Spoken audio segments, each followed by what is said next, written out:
Hello everyone, তোমাদের সবাইকে স্বাগত জানাচ্ছি তথ্য যোগাযোগ প্রযুক্তি অনলাইন ক্লাসে, যেটি সম্প্রচারিত হচ্ছে Jinjira PM pilot school and কলেজের ইউটিউবের চ্যানেল থেকে।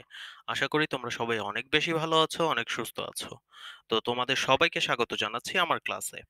তো ক্লাসটি করার পূর্বে তোমরা সবাই অবশ্যই খাতা কলম নিয়ে গুরুত্বপূর্ণ যে টপিকগুলো আছে সেগুলো নোট ডাউন করবে এবং সমস্যা হলে অবশ্যই আমাদের সাথে যোগাযোগ করবে।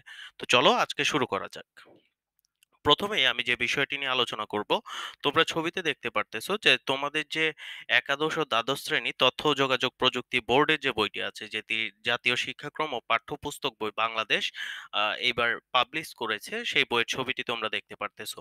তো আমরা বাংলাদেশ সরকারকে অসংখ্য ধন্যবাদ জানাচ্ছি যে মুজিব শতবর্ষে আমাদের এত সুন্দর একটি গিফট দেওয়ার জন্য। কারণ বাজারে এতদিন অনেকগুলো বই ছিল, অনেকগুলো বইতে অনেকগুলো রাইটারের লেখা ছিল, অনেক রকমের লেখা ছিল।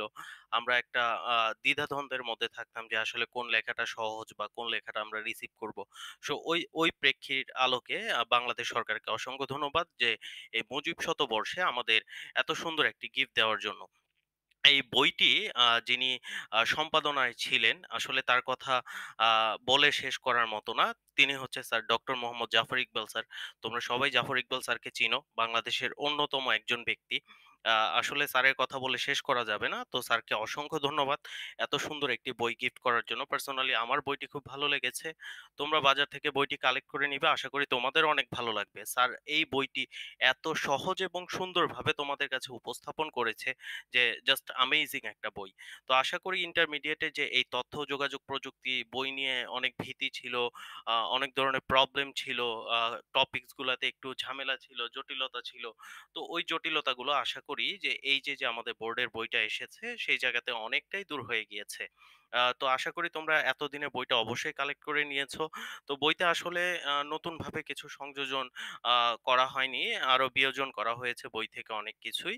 তো বইতে বরাবরের মতো এই যে সাবজেক্টটি আছে, সাবজেক্টটি ৬ টি অধ্যায়ে বিভক্ত আছে। অধ্যায়গুলোর নামও সেম আছে, টপিকগুলোও সেম আছে, কিন্তু ভিতরে কিছু পরিবর্তন করা হয়েছে। যখন তোমরা ইনশাআল্লাহ ক্লাস করবে, সেই ক্লাসের মধ্যে তোমরা দেখতে পারবে। আর অবশ্যই আমি বারবার বলতেছি যে ক্লাস যখন তোমরা করবে তোমাদের সাথে অবশ্যই বইটি রাখা লাগবে। তো তোমরা অধ্যায়গুলো দেখতে পারতেছো এবং বইয়ের পেছনে যে আ অংশটি আছে সেই পেছনের অংশটি খুব সুন্দর একটি স্লোগান আমাদের গণপ্রজাতন্ত্রী বাংলাদেশ সরকারের মাননীয় প্রধানমন্ত্রী, তিনি একটা কথা বলেছেন যে শিক্ষা নিয়ে গর্ব দেশ, শেখ হাসিনার বাংলাদেশ। তো এটা আমাদের শিক্ষা মন্ত্রণালয় কর্তৃক একটি প্রকাশিত বই। আশা করি তোমরা সবাই কালেক্ট করে নিবে। তো এখানেই বই সম্পর্কে আলোচনা শেষ করে চলো আজকে আমাদের পাঠে ফিরে যাই। তো আজকে তোমরা যদি চিত্রগুলা দেখো, তাহলে চিত্র দেখলে অবশ্যই তোমরা বুঝতে পারবে যে স্যার হয়তো আজকে গ্লোবাল ভিলেজ নিয়ে আলোচনা করবে। হ্যাঁ, অবশ্যই আমি গ্লোবাল ভিলেজ নিয়ে আলোচনা করব। কারণ আমি তোমাদেরকে বলেছিলাম ১ম ক্লাসে যে গ্লোবাল ভিলেজের যে উপাদানগুলো আছে, সেই উপাদানগুলো অনেক উপাদান। আমার মোট ৩ টা ক্লাস লাগবে। আমি আগে ২ টা ক্লাস দিয়েছি। আজকে আমি গ্লোবাল ভিলেজের যে উপাদানগুলো আছে সেগুলো নিয়ে শেষ ক্লাস আজকে ইনশাআল্লাহ আমি দিব। তো আশা করি তোমরা ক্লাসটা খুব মজা করে উপভোগ করবে এবং গুরুত্বপূর্ণ টপিকগুলো নোট ডাউন করে রাখবে। তো চলো শুরু করা যাক। আজকে আমরা যে বিষয় নিয়ে আলোচনা করব সেটি হচ্ছে বিশ্বগ্রামের ধারণা সংশ্লিষ্ট প্রধান উপাদানগুলোর নাম ও বৈশিষ্ট্য। তো এই পার্টটার শেষে তোমরা যেগুলো বলতে পারবে বা তোমাদের কাছে খুব ইজিয়ার মনে হবে, সেটা প্রথমে হচ্ছে বিশ্বগ্রামের ধারণা সংশ্লিষ্ট উপাদানগুলোর নাম তোমরা বলতে পারবে। দ্বিতীয়ত তোমরা বিশ্বগ্রামের ধারণা সংশ্লিষ্ট উপাদানগুলো ব্যাখ্যা করতে পারবে। দেখো কিছু ছবি দেওয়া আছে, ছবিগুলোর সাথে তোমরা অনেক বেশি পরিচিত। তোমাদেরকে বারবার ছবিগুলো দেখানোর কারণ হচ্ছে যে আমাদের পুরো পৃথিবীটা যে একটা গ্রামে রূপান্তর হয়েছে, সেগুলা কিন্তু তোমরা ছবিগুলো যদি দেখো, আশা করি আমি কালারফুল ছবি দেওয়ার চেষ্টা করেছি, সেই জায়গা থেকে তোমরা খুব স্পষ্টভাবে ধারণা লাভ করতে পারো। তো বিশ্বগ্রামের ধারণা সংশ্লিষ্ট যে উপাদান আছে সেই উপাদানগুলো নিয়ে আজকে আমরা আলোচনা করব। তো দেখো প্রথমেই লেখা আছে, তথ্য ও যোগাযোগ প্রযুক্তির মাধ্যমে বিভিন্ন ক্ষেত্রে ব্যাপক উন্নয়ন এখন বিশ্বের সকল প্রান্তের মানুষকে পরস্পরের কাছাকাছি নিয়ে এসেছে। এই যে উপাদানগুলো আছে, বিভিন্ন উপাদান আগের ক্লাসগুলোতে আলোচনা করেছি, আজকেও আলোচনা করব। এই সকল উপাদানগুলো বিশ্বের যে প্রান্তেই আমরা থাকি না কেন আমাদের পরস্পরকে কাছাকাছি নিয়ে চলে এসেছে। তো এর মধ্যে উল্লেখযোগ্য আ হচ্ছে গিয়ে অন্যতম অফিস। তোমরা কিন্তু সবাই এখন দেখো যে অফিসগুলো কি হয়ে গিয়েছে, এখন অফিসগুলো ভার্চুয়াল হয়ে গিয়েছে বা তথ্য ও যোগাযোগ প্রযুক্তি ভিত্তিক হয়ে গিয়েছে। তোমরা যদি চিত্রটা দেখো তাহলে কিন্তু তোমরা সেই জায়গা থেকে বুঝতে পারো বা ধারণা লাভ করতে পারো। ধারণাগত অ ধারণাগত বিশ্বগ্রাম বা আ বর্তমানে বিশ্বগ্রামে পরিবর্তিত হওয়া পৃথিবী অফিসের এই ব্যবস্থার ব্যাপক পরিবর্তন হতে চলেছে। যে দেখো ইওর অফিস, একজন ব্যক্তি কিন্তু খোলা আকাশের নিচে মাঠে বসে কি করতেছে, অফিসের কাজ করতেছে। তার মানে অফিসে এই চিত্রটা দেখে কিন্তু তোমরা ধারণা লাভ করতে পারো যে আমরা যে কোনো জায়গা থেকে অফিস করতে পারি। পাশেই দেখো ভার্চুয়াল অফিস, কিছুক্ষণ আগে তোমাদের আমি বলেছিলাম ভার্চুয়াল কথাটা, কারণ যখনই তোমরা কোনো কিছুতে তথ্য ও যোগাযোগ প্রযুক্তির ব্যবহার করবে মাথায় রাখবে সেটা ভার্চুয়াল হয়ে যাবে।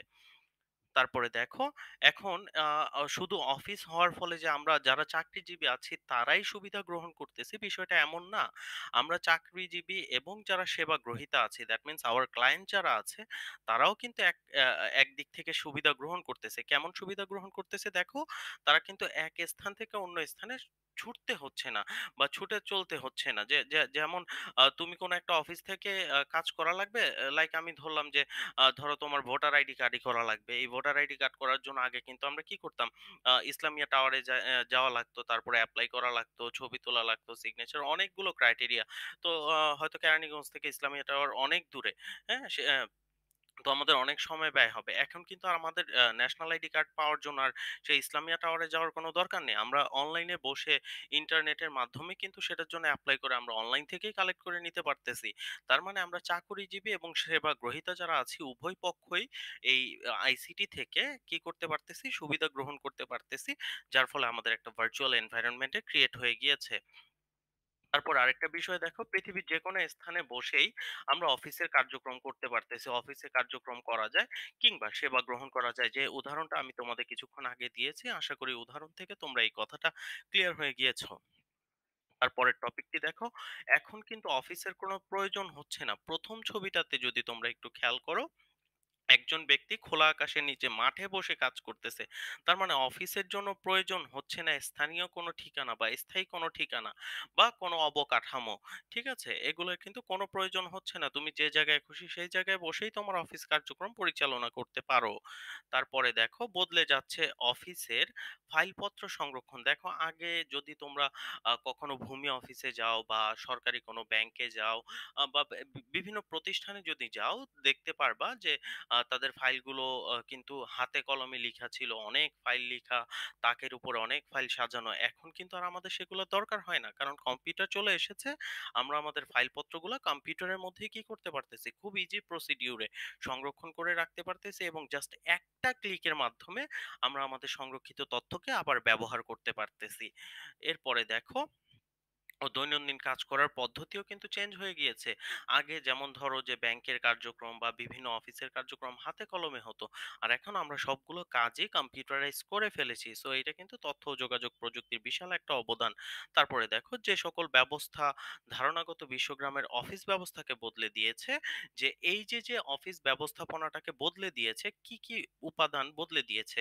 প্রথম উপাদানটি হচ্ছে কম্পিউটার, দ্বিতীয় উপাদানটি হচ্ছে ইন্টারনেট এবং তৃতীয় উপাদানটি হচ্ছে ওয়েবসাইট। তার মানে তোমরা কিন্তু ধারণা নিয়ে নিলে যে একটা অফিস চেঞ্জ করে দিচ্ছে এই তিনটি উপাদান, কম্পিউটার, ইন্টারনেট এবং ওয়েবসাইট, যেগুলো আইসিটির অন্যতম একটি গুরুত্বপূর্ণ মূল বিষয়।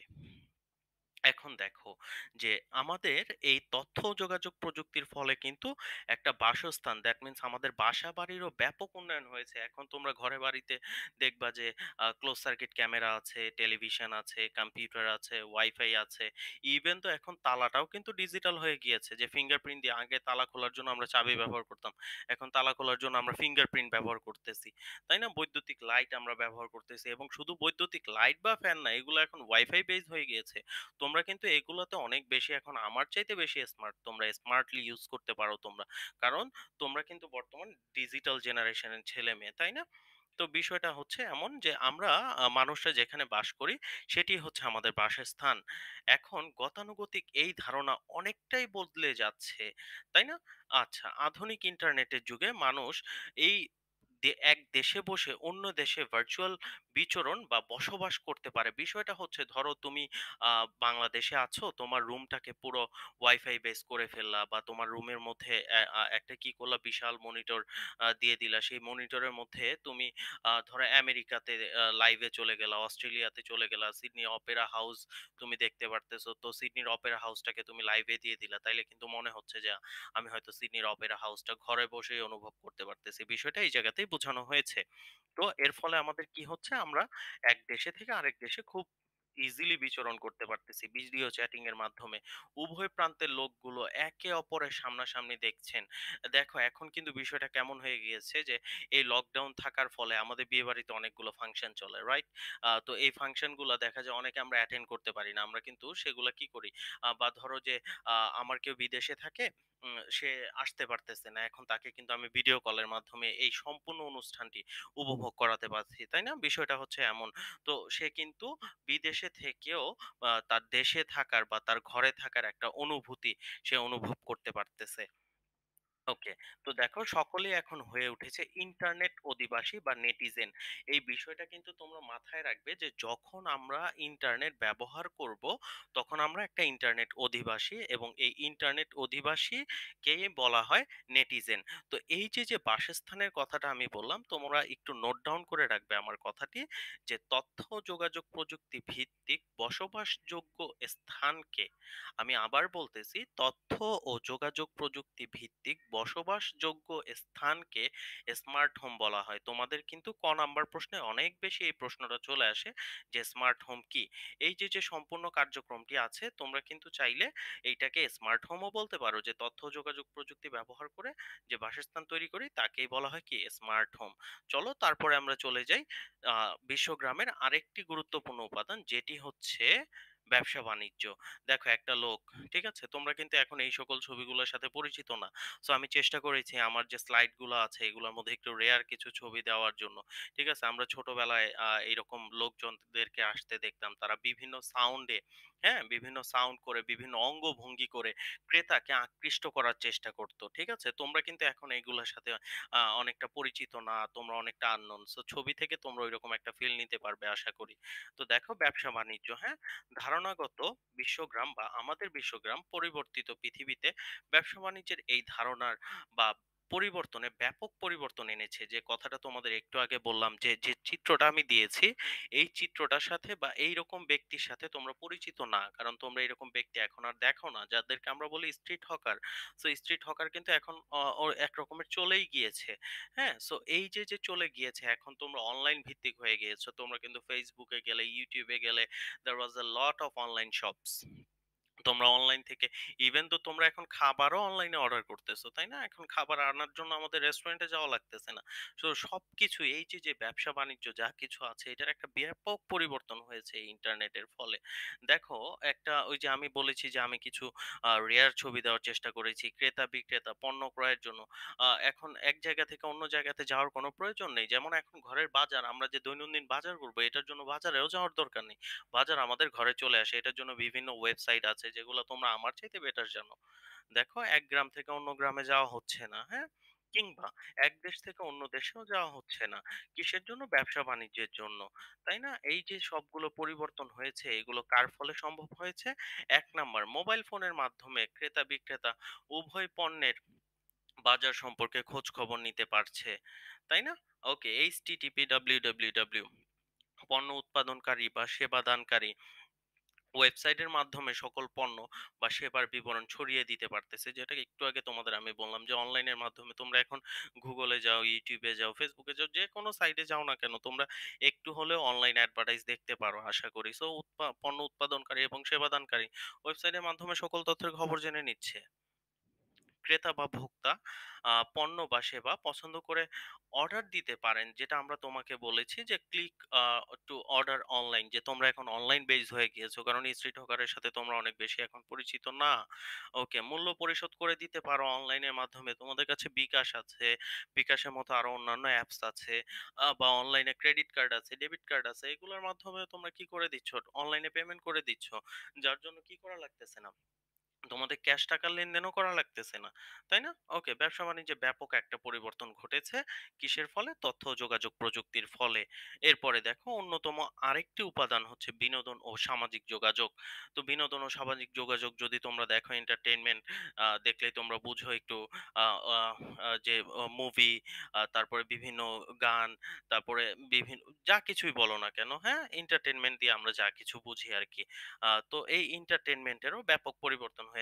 আগে হয়তো আমরা তোমরা এই সকল জিনিসগুলো এখন আর করো না। আমরা শীতকালীন সময় ব্যাডমিন্টন খেলতাম। তারপর বৃষ্টির সময় আমরা ফুটবল নিয়ে মাঠে দৌড় দিতাম। এখন তোমরা কি করো? হয়তো তোমরা PUBG নিয়ে ব্যস্ত, Free Fire নিয়ে ব্যস্ত, তাই না? এখন তোমরা অনলাইন বেজ হয়ে গেছো। তোমরা এখন মাঠেই যাইতে চাও না। আর আমরা তখন মাঠ থেকে ঘরেই আসতে চাইতাম না। এখন তোমরা হয়ে গেছো ঘরমুখী আর আমরা ছিলাম মাঠমুখী।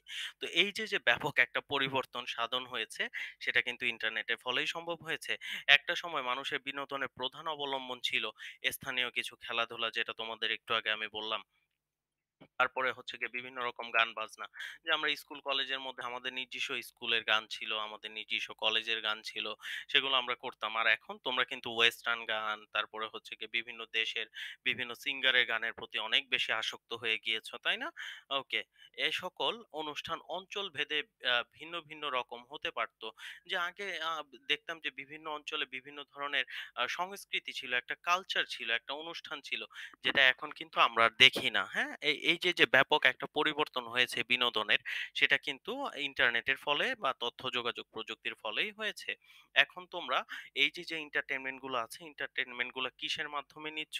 ওই যে একটু আগে বললাম আমরা ছিলাম বাহিরমুখী, তোমরা এখন ঘরমুখী। তোমরা ঘরে বসে সিনেমা দেখো, তোমরা রেডিওর মধ্যে বিভিন্ন আর্জের প্রোগ্রাম শোনো, টেলিভিশন, এটা তো আর নতুন করে বলার কিছু নেই। টেলিভিশনে বিভিন্ন প্রোগ্রাম দেখো ইত্যাদি আবিষ্কারের ফলে তোমরা ব্যাপক এই যে বিনোদনের যে জায়গাটা আছে, এই বিনোদনের জায়গায় ব্যাপক পরিবর্তন হয়ে গিয়েছে। এখন দেখো সামাজিক যোগাযোগের মাধ্যম। তো সামাজিক যোগাযোগের মাধ্যম ছিল, আগে আমরা সামাজিক যোগাযোগের মাধ্যম বলতেই বুঝতাম চিঠি। ঠিক আছে? এমন হইছে যে কেউ কাউকে চিঠি পাঠাইছে, কয়েক বছর পরে বা কয়েক মাস পরে চিঠিটা চলে আসছে বা চিঠির আশায় কেউ থাকতো। হ্যাঁ? এই ধরনের এখন আর আশা নিরাশা এগুলার কিছু নেই, বা এক ধরনের আবেগ অনুভূতি এখন আর মানুষের মধ্যে কাজ করে না, আগে যেরকম কাজ করত। তো এই সামাজিক যোগাযোগেরও একটা ব্যাপক পরিবর্তন হয়েছে ইন্টারনেটের ফলে। যার কারণে বিশ্ব সাহিত্যের একটা বড় অংশ দখল করে আছে পত্র সাহিত্য। দেখো এই যে চিঠির মধ্যে লিখা, তোমরা এখন পত্র লিখতে চাও না। আমি যদি তোমাদেরকে বলি যে বাংলায় আমাকে একটা পত্র লিখে দাও, আমাদের বাংলা বইতে ছিল, আমরা পড়েছি। বা আগের যুগে আমরা দেখতাম, আমরাও এটার সাথে অত বেশি পরিচিত না। আমরা আমাদের বাবারা আমাদেরকে দেখাইছে, তারা বিভিন্ন জায়গাতে চাকরি করতে যাইতো, বাবা মাকে কত সুন্দর করে পত্র লিখতো। ঠিক আছে? আগে রাজা বাদশারা পত্র আদান-প্রদান করত। এটা একটা বিশ্ব সাহিত্য ছিল। হ্যাঁ? একটা বিশাল ব্যাপার ছিল। আগে লেখা দেখে, মানুষের এই পত্র লিখা দেখে একটা মানুষ কেমন হতে পারে, এই সকল জিনিসগুলা ইউটিলাইজ করা যাইতো, অনুভব করা যাইতো। কিন্তু এখন আর এই সাহিত্যটা আমাদের মধ্যে নাই। এই সাহিত্য চর্চা আমাদের কাছ থেকে চলে গেছে। ঠিক আছে? এই পরিবর্তনটা কার ফলে হয়েছে? একমাত্র সামাজিক যোগাযোগের যে ব্যাপক পরিবর্তন, এটা ইন্টারনেটের ফলেই হয়েছে। এখন দেখো ধারণাগত বিশ্বগ্রাম বা বর্তমানে বিশ্বগ্রাম পরিবর্তিত হয় পৃথিবীতে বিনোদন ও সামাজিক যোগাযোগের এই ধারণা বা পদ্ধতির সাথে নতুন প্রযুক্তি যুক্ত হয়েছে। এখন আর চিঠি নেই বললেই চলে। দেখো আমরা কিছু চিঠির চিত্র এই জায়গাতে দিয়েছি। সংখ্যা ক্রমশই কমে যাচ্ছে। সিনেমা হলের পরিমাণ বেড়ে যাচ্ছে এবং জনপ্রিয়তাও ও ব্যবহার কমে যাচ্ছে কিসের? রেডিওর। তাই না? ওকে। তো বিষয়টা হচ্ছে এমন যে যতই আপডেট আমাদের কাছে ডিভাইস গুলো আসতেছে, পুরাতন ডিভাইসের চাহিদা কিন্তু তত বেশি কমে যাচ্ছে। হ্যাঁ? টেলিভিশন টিকে আছে কেবল টিভির কারণে। যে এখন ওই যে তোমরা ডিশ টিভি যেটাকে ব্যবহার করো, এই কেবল টিভির কারণে টেলিভিশন টিকে আছে। না হয় টেলিভিশনও চলে যেত। এখন টেলিভিশনের ব্যবহারও চলে গেছে। এখন সবাই মোবাইল ফোনের দিকে তাকিয়ে থাকে। আমরা সবাই মোবাইল ফোনটাই বেশি ইউজ করি, ল্যাপটপ বেশি ইউজ করি। সো টেলিভিশনের ব্যবহারও কমে গিয়েছে। তারপরে আমাদের আ এই কেবল টিভির জন্য এখন টেলিভিশনটা একটু টিকে আছে। বিশ্বগ্রামের প্রতিটি নাগরিক বিনোদন ও সামাজিক যোগাযোগের আ একমাত্র মাধ্যম হবে নিজস্ব কম্পিউটার। এখন কিন্তু এই কম্পিউটারটার মাধ্যমেই তোমরা বিনোদন এবং সামাজিক যোগাযোগ সবকিছু করে নিচ্ছ। এখন কোয়েশ্চেন আসবে কিভাবে? কোয়েশ্চেনটার উত্তরটা হচ্ছে তোমার কম্পিউটার দিয়ে তুমি মুভি দেখো, তোমার কম্পিউটার দিয়ে তুমি গান শোনো, তোমার কম্পিউটার দিয়ে তুমি গেমস খেলো। তার মানে তুমি এন্টারটেইনমেন্ট নিচ্ছ, বিনোদন করতেছো। আবার এই কম্পিউটারের মধ্যে তুমি ফেসবুকে যাচ্ছ, জিমেইলে যাচ্ছ। দ্যাট মিন্স সোশ্যাল কমিউনিকেশন করতেছো, যেটার জন্য চিঠির ব্যবহার কমে গিয়েছে। এক স্থান থেকে অন্য স্থানে যোগাযোগ করতেছো, স্কাইপের মাধ্যমে কথা বলতেছো, ভিডিও কলে, মেসেঞ্জারে ভিডিও কলে কথা বলতেছো, সো যোগাযোগ করতেছো। এখন এই যে এতগুলা উপাদান ছিল, রেডিও ছিল, টেলিভিশন ছিল, চিঠি ছিল, সবকিছুকে আমরা বাদ দিয়ে আমাদের এই বিনোদন এবং সামাজিক যোগাযোগের মাধ্যম হিসেবে কাকে আমরা নিয়ে নিয়েছি? কম্পিউটারকে। আর এই কম্পিউটারই হচ্ছে তথ্য যোগাযোগ প্রযুক্তির অন্যতম উপাদান, এবং এই কম্পিউটারের ফলেই পুরো বিশ্বটা একটা গ্রামে রূপান্তর হয়েছে। সামাজিক যোগাযোগের জন্য বিশ্বগ্রামের নাগরিকরা ব্যবহার করবে এখন, তোমরা যেটা ব্যবহার করবে কিছুক্ষণ আগে আমি তোমাদের বলে দিয়েছি, ফেসবুক, টুইটার বা এই ধরনের ওয়েবসাইট। বিশ্বগ্রামের নাগরিক বিনোদন ও সামাজিক যোগাযোগের সফল মাধ্যম হবে ইন্টারনেট যুক্ত একটি কম্পিউটার, যেটা আমি কিছুক্ষণ আগে তোমাদের বললাম যে এখন ইন্টারনেট না থাকলে কেমন যেন মনে হয়, তাই না? তো তোমাদের বিনোদনের একটা বিশাল মাধ্যম হয়ে উঠবে হচ্ছে গিয়ে ইন্টারনেট যুক্ত একটি কম্পিউটার। সাংস্কৃতিক বিনিময়, কালচারাল এক্সচেঞ্জ, এটা একটা বিশাল বিষয়। যেমন আমাদের বাংলাদেশে পহেলা বৈশাখ, এটা কিন্তু খুব ট্রেডিশনাল একটা ফেস্টিভ্যাল ফর আস। এটা কিন্তু ওয়ার্ল্ড ওয়াইড এখন কি হয়ে গিয়েছে, ছড়িয়ে গিয়েছে। সো আগে কিন্তু এটা ওয়ার্ল্ড ওয়াইড সেলিব্রেট হতো না। ঠিক আছে, যখন আমাদের এই যে ইন্টারনেটের সাথে বিশ্বগ্রাম ক্রিয়েট হলো, তখন কিন্তু ধীরে ধীরে ধীরে ধীরে এই দেখো, আমি কিন্তু এই পহেলা বৈশাখের যে সকল উপাদানগুলো আমি ছবির মধ্যে দেওয়ার চেষ্টা করেছি, আশা করি তোমরা বুঝতে পারবে যে এখন ফরেনিয়াররাও পহেলা বৈশাখ উদযাপন করতেছে আমাদের দেখা দেখি। They just to copy to us, তাই না? ওকে, সো আমরা দেখি যে সাংস্কৃতিক বিনিময় কি হচ্ছে। মানুষের সাথে মানুষের যোগাযোগের ব্যাপকতা তথ্য ও যোগাযোগ প্রযুক্তির কল্যাণে বেড়েই চলেছে। বর্তমানে বিশ্বের সকল রকমের সংস্কৃতির সাথে মানুষের পরিচিত হওয়ার সুযোগ ঘটেছে। যেমন এখন বাংলাদেশে তোমরা হ্যালোইন পার্টি করো, 31st নাইট তোমরা সেলিব্রেট করো, এগুলা কিন্তু আমাদের দেশের কালচার না, তাই না? সো আমরা কিন্তু এগুলো কোত্থেকে পাচ্ছি? আমরা পাশ্চাত্য দেশগুলো থেকে পাচ্ছি। কিভাবে পাচ্ছি? পাশ্চাত্য দেশের লোকের সাথে আমার যোগাযোগ হচ্ছে। তার বিনোদনটা আমার সাথে কি হচ্ছে? বিনিময় হচ্ছে। তার সংস্কৃতিটা আমার মাধ্যমে বিনিময় হচ্ছে। এটা কিন্তু তথ্য যোগাযোগ প্রযুক্তির ব্যাপক একটা পরিবর্তন এবং অবদান। একে অপরের সাথে তথ্য বিনিময় করার জন্য সুযোগ পাচ্ছে বিভিন্ন ধরনের সামাজিক যোগাযোগের ওয়েবসাইটের মাধ্যমে। তাই না? এই যে তোমরা সামাজিক যোগাযোগের ওয়েবসাইটের মাধ্যমে কি করো? একজন আরেকজনের সাথে তথ্য বিনিময় করা, এবং এই তথ্য বিনিময়ের ফলেই কিন্তু এই সাংস্কৃতিক যে কালচারাল এক্সচেঞ্জটা হয়, সেটা আমাদের মধ্যে হচ্ছে। দেখো, সহজে অডিও বা ভিডিওর বিনিময়ে ভিন্ন সংস্কৃতির মানুষের মাঝে সংস্কৃতি বিনিময় ঘটছে। যে ভিন্ন ভিন্ন, যেমন আমাদের বাংলাদেশি গান ফরেনিয়াররা শুনতেছে, ফরেনিয়ারদের গান আমরা শুনতেছি, তাদের ভিডিও আমরা দেখতেছি, তারা আমাদের ভিডিও দেখতেছে। এগুলো কিন্তু সবকিছুই একটা এক্সচেঞ্জের মাধ্যমে হচ্ছে। এবং যেটা অবভিয়াসলি সামাজিক যোগাযোগ মাধ্যমগুলোতে বেশি হচ্ছে। ইউটিউব বা এই ধরনের ওয়েবসাইটের মাধ্যমেই বিশ্বগ্রামের সকল নাগরিকই হবে সংস্কৃতির ধারক বা বাহক। তোমরা অবশ্যই এই জায়গাটা নোট ডাউন করে রাখবে যে ইউটিউব বা এই ধরনের ওয়েবসাইটগুলো বিশ্বগ্রামের সকল নাগরিকই হবে সংস্কৃতির ধারক বা বাহক। ঠিক আছে, আশা করি তোমরা সবকিছু বুঝতে পেরেছো। তারপরেও যদি কোনো উপাদান বা কোনো টপিকস বুঝতে সমস্যা হয়, তোমরা অবশ্যই আমাকে জানাবে। এর মাধ্যমে আমি আমাদের যে নতুন বইটি আছে, এই নতুন বইয়ে তথ্য যোগাযোগ প্রযুক্তির যে উপাদানগুলো আছে, সেই উপাদানগুলো আলোচনার চেষ্টা করেছি। আশা করি তোমরা সবাই বুঝতে পেরেছো। তারপরেও যদি কোনো উপাদান বুঝতে তোমাদের সমস্যা থাকে, প্রশ্ন থাকে, ক্লিয়ারলি না বুঝো, অবশ্যই আমাকে কমেন্ট বক্সে জানাও, আমি সেটি তোমাদের সলভ করে দেওয়ার চেষ্টা করব। এখন তোমরা আমাকে যে প্রশ্নের উত্তরটি অবশ্যই কমেন্ট বক্সে জানাবে, সেটি হচ্ছে কোনটি ই কমার্সের বৈশিষ্ট্য? ব্যবসায়ের আর্থিক খরচ বৃদ্ধি পায়। খ নাম্বারে হচ্ছে ক্রেতা বিক্রেতার প্রত্যক্ষ যোগাযোগ হয়। গ নাম্বারে হচ্ছে স্বল্প সময়ে ক্রয় বিক্রয় করা যায়। এবং ঘ নাম্বারে হচ্ছে ব্যবসায় শ্রম ও ঝুঁকি বৃদ্ধি পায়। তোমরা অবশ্যই আমাকে কমেন্ট বক্সে জানাবে কোনটি সঠিক উত্তর। এরপরে তোমরা যে কাজটি করবে, অফিসের জন্য বিশ্বগ্রাম একটি গ্রামে পরিণত হয়েছে এর সপক্ষে তোমাদের মতামত উপস্থাপন করো। তারপরে তোমরা দ্বিতীয় যে কাজটি করবে, তথ্য ও যোগাযোগ প্রযুক্তি বিকাশের পর ব্যবসা বাণিজ্যের কি কি পরিবর্তন দেখা দিয়েছে, এটাও আমাকে অবশ্যই আলোচনা করে দেওয়ার চেষ্টা করবে বা খাতায় নোট ডাউন করে রাখবে। যখন আমরা রেগুলার ক্লাসগুলো করব, তোমাদের এই নোটগুলো কিন্তু আমরা অবশ্যই চেক করব। ওকে। তো আজকে তোমরা পাঠ শেষে কি জানতে পারলে বা কি বুঝতে পারলে বা আশা করি তোমরা এই সকল প্রশ্নগুলোর উত্তর দিতে পারবে। স্মার্ট অফিস কি? আমি কিন্তু তোমাদের স্মার্ট হোমের যে সংজ্ঞাটা দিয়েছি লাইক দিস তথ্য ও যোগাযোগ প্রযুক্তি নির্ভর যেকোনো অফিসকেই তোমরা স্মার্ট অফিস বলতে পারো। তাই না? তারপরে স্মার্ট হোম কি? তোমাদের আমি সংজ্ঞাটা বলে দিয়েছি। আশা করি তোমরা নোট ডাউন করে নিয়েছো স্মার্ট হোম কি? সেই প্রশ্নটাও তোমরা খাতায় লিখে রাখবে। এবং ৩ নাম্বার প্রশ্ন হচ্ছে ই-বিজনেস কি? আশা করি এই ৩ টি প্রশ্ন তোমরা খাতায় লিখে রাখবে। যদি কোনো সমস্যা হয় আমাকে কমেন্ট বক্সে জানাবে। তোমাদের বাসার কাজ ফেসবুকের মতো একটি সামাজিক নেটওয়ার্ক ব্যবহার করে কি কি সুবিধা অসুবিধা পাওয়া যায়, ঠিক আছে? এই যে ফেসবুকের মতো যে সামাজিক যোগাযোগ নেটওয়ার্কের মাধ্যমটি আছে এটি ব্যবহার করে কি কি সুবিধা অসুবিধা পাওয়া যায়, আলাদা আলাদা করে সুবিধা এবং অসুবিধাগুলো খাতায় লিখে রাখবে। আমরা ইনশাল্লাহ যখন রেগুলার ক্লাস হবে তখন লেখাগুলোকে চেক করব। তো অনেক বড় ক্লাস। আশা করি তোমরা সবাই ক্লাসটি বুঝতে পেরেছো। ক্লাসটি খুব বেশি উপভোগ করেছো। সবাই বাসায় নিয়মিত পড়াশোনা করো। নিয়মিত ইউটিউবের ক্লাসগুলো দেখো। যদি কোনো সমস্যা হয় আমাদের সাথে সরাসরি যোগাযোগ করো। কমেন্ট বক্সে জানাও। মেইল অ্যাড্রেস দেওয়া আছে। মেইলের মাধ্যমে জানাও। যেভাবেই হোক নিয়মিত পড়াশোনা করো এবং অনেক বেশি সুস্থ থাকো। স্বাস্থ্যবিধি মেনে চলো। এই কামনায় আজকে ক্লাস শেষ করছি। ধন্যবাদ সবাইকে। আসসালামু আলাইকুম।